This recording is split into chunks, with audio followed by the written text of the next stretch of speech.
Hi, I'm Adam. I'm from Bucknell University. I'm in Lewisburg, Pennsylvania. And I'm Alejandro, and I'm in Spokane, Washington, Gonzaga University. Thanks for watching our presentation, and we hope to see some of you in the Q&A.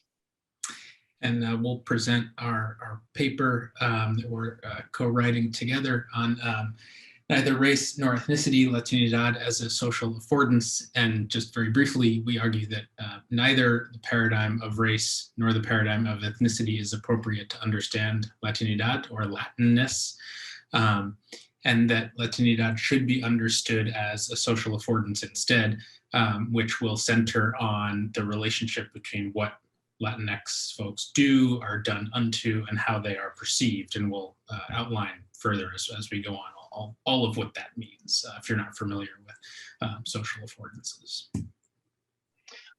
So part of the motivation has to do with the insufficiency of race and ethnicity, and we see that in some of these numbers. So only 50% or 50% of Hispanics identify primarily by country of origin. The longer they've been in the US, the less likely they are to identify as Hispanics or Latin X. And Hispanic-related categories show the biggest changes between the 2010 and the 2000 and the 2010 censuses.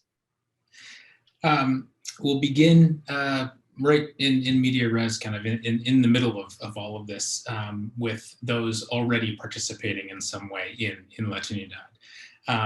Those who understand themselves as Latinx, are perceived as Latinx, are treated as Latinx, which means that there are blurry boundaries to the category. We're assuming that. This also means that there's a pretty wide and diverse body of people who count under that, who refer to themselves in that way, are referred to in that way. These naming practices are contested, and we're trying to be okay with that. This includes all sorts of different kinds of ways of being. There have been historically racist, anti-Black ways of participating in Latinidad. And so that's included here too. So we're trying to take it as broad and capacious a view of the category as we can that corresponds to the histories and the ways that it's been enacted and been lived, and trying to make sense of that. So one of the initial questions that may arise at this point is like, well, if neither race nor ethnicity fail to capture Latinidad, why not to just do away with the category? And our answer, following our idea of studying in media res, in the middle of things, is that it actually is a meaningful category of social analysis, but initially of social life, and therefore of social analysis. And in that sense, we think that actually, since it has pragmatic importance, in reality, then in that sense, we need to account for it. And our route will be, as we will shortly explain, that of social affordances. In terms of race, we're agnostic about the meaning of race that is relevant here. So when we say race as a concept is not adequate to capture the meaning of Latinidad, we don't have a particular conception of race in mind. Any of the many conceptions of race that are active in the metaphysics of race, discourse, and philosophy, all of them are inadequate in the same way. So whether you're a realist, an anti-realist, social constructionist of any sort of stripe, all of those conceptions are compatible with our view. So we're not taking a stand on that. And on the side of ethnicity, to be clear also, what is it that we reject when we say Latinidad is not an ethnicity? That's understanding ethnicity as a shared culture, as sharing in language, mode of life, religion, and origin. And one of the reasons is because among all the Latinx, there's such a diversity in those categories that it's not possible to say there's one ethnicity. We also have to say that ethnic names are not the same as national, regional, or racial names. So we're not entering into a discussion about, say, Mexicans or Argentinians, Puerto Ricans, Colombians.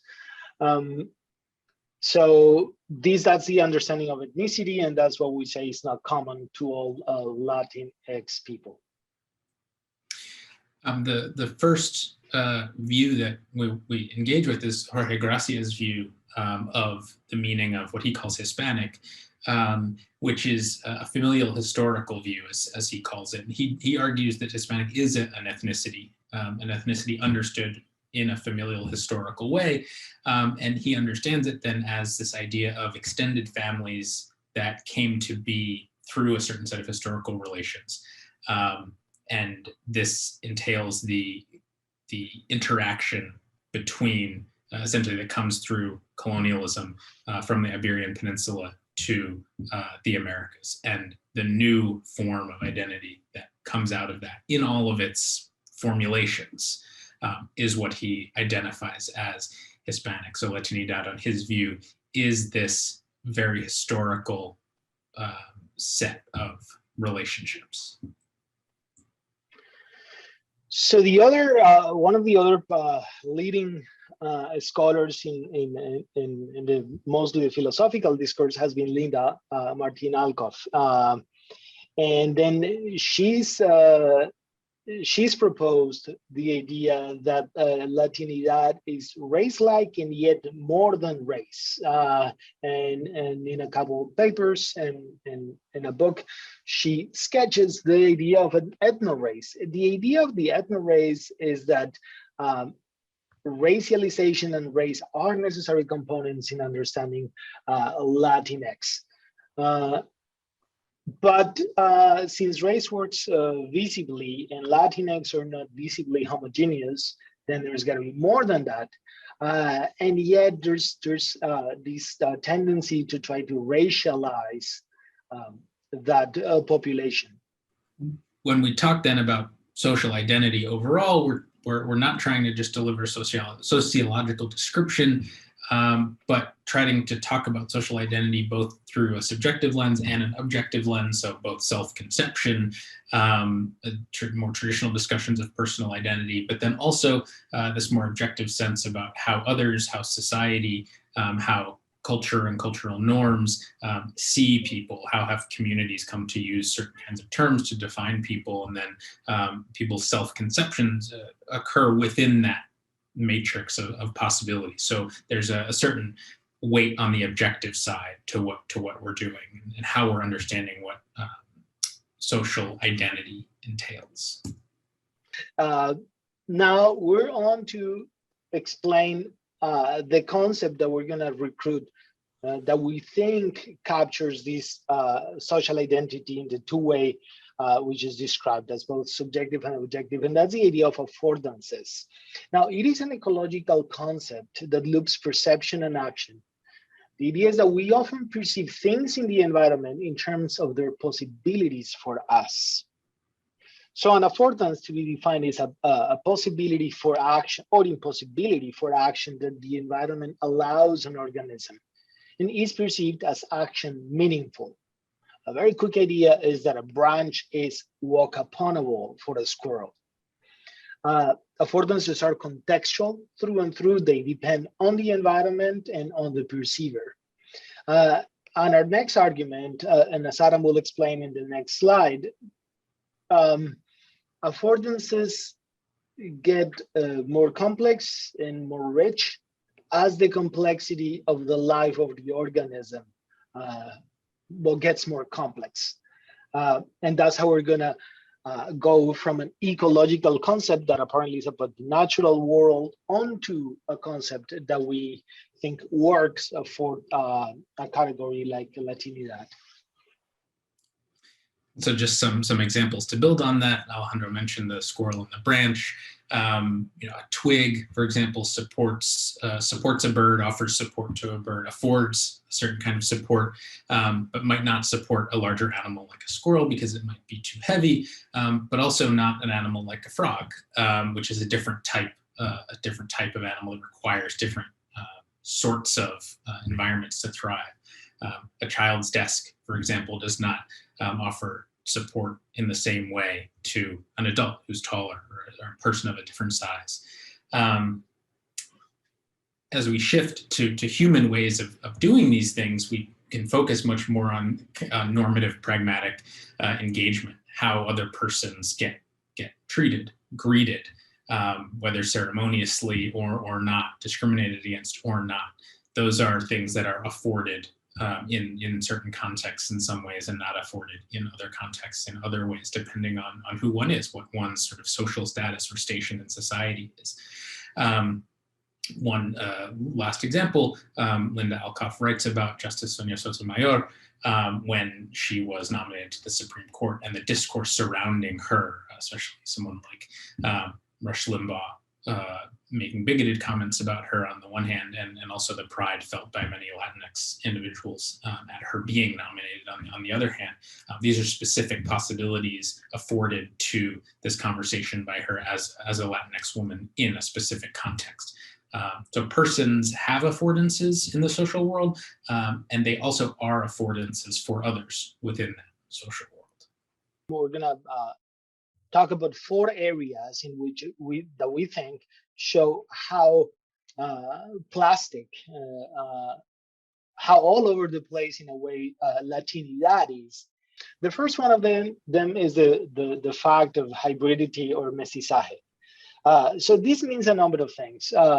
First is the idea that there's no purity, either racial or ethnic, in Latinx people. The idea of mestizaje is more along the racial lines, and is the idea of a mix of races, if you want that. On the cultural side, we would talk about hybridization, and here's an example that captures this mixes and how it shifts. So we take the song Oye Como Va, and that was initially recorded or made popular by the Afro-Cuban bassist Cachao Lopez. Then Tito Puente, himself born in the US, a New Rican, made a very famous version of it. But later on, more in a rock way, if you wish, Carlos Santana, Mexico-born but raised in Mexico too, and then immigrated to the US, made it popular in just a different genre. So that those mixes are part of what makes the social identity Latinidad. So what it affords, what these facts, these categories afford, are the possibility of commonalities with others that are not just about being pure, but about these mixes that are more like what we say, gradients or continuums or areas in which you don't need to be pure to relate. And it also affords some people the puzzlement or the possibility of denying reality. You know, if you're not one thing, then the group, it doesn't exist. And those 2 things we think are captured by Latinidad, by affordances.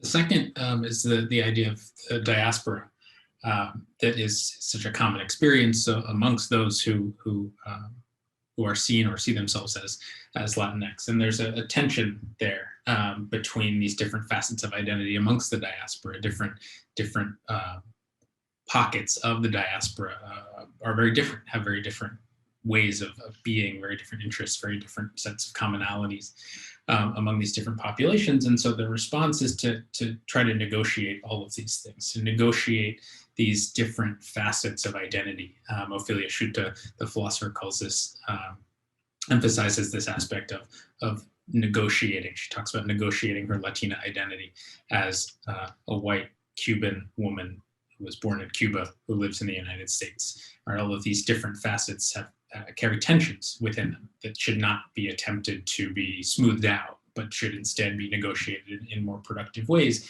and that negotiation is integral to understanding the self rather than an obstacle to understanding the self. And so these different signifiers can be taken up differently in different meaningful ways in different kinds of contexts.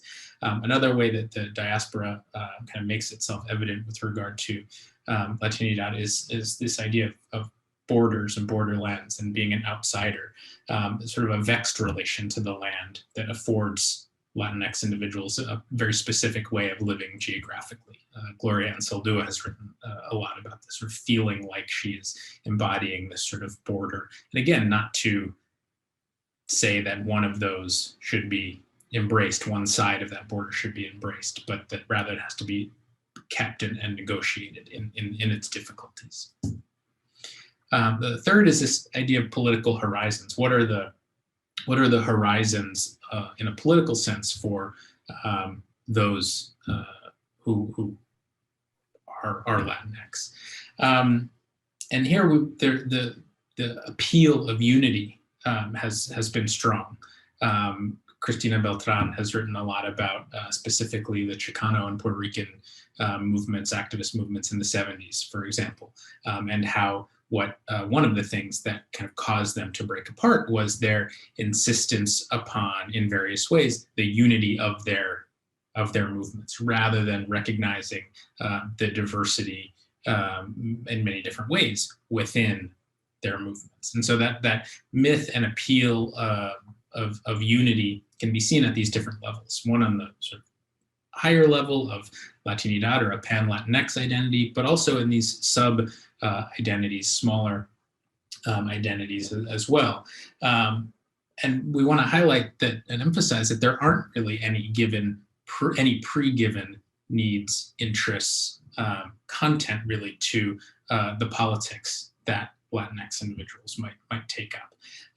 Latinx individuals' location in the social and political landscape affords them a wide range of possibilities, some of which are contradictory to one another, and affords others with a different set.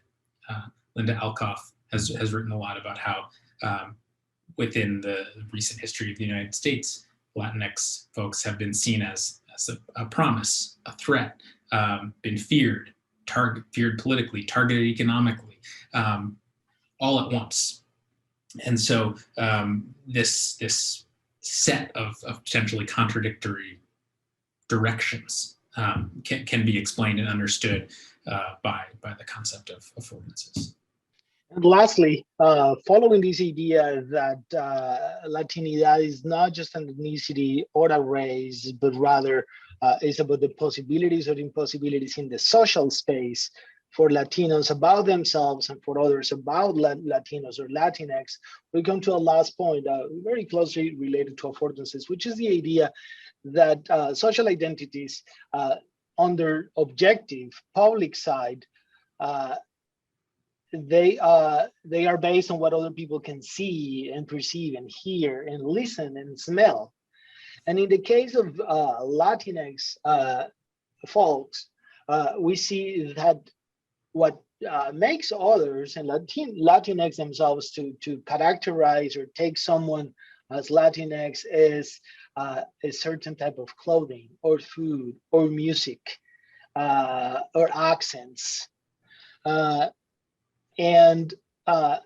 that variety precludes, for one, ethnicity, but at the same time, they made possible not just to identify, and this is key to say, it's like you are or you are not Latinx, but rather in this case, we want to highlight how beyond the identification, they afford opportunities for community and solidarity, and they also afford others who are Latin and non-Latinx ways of relating to Latinx people.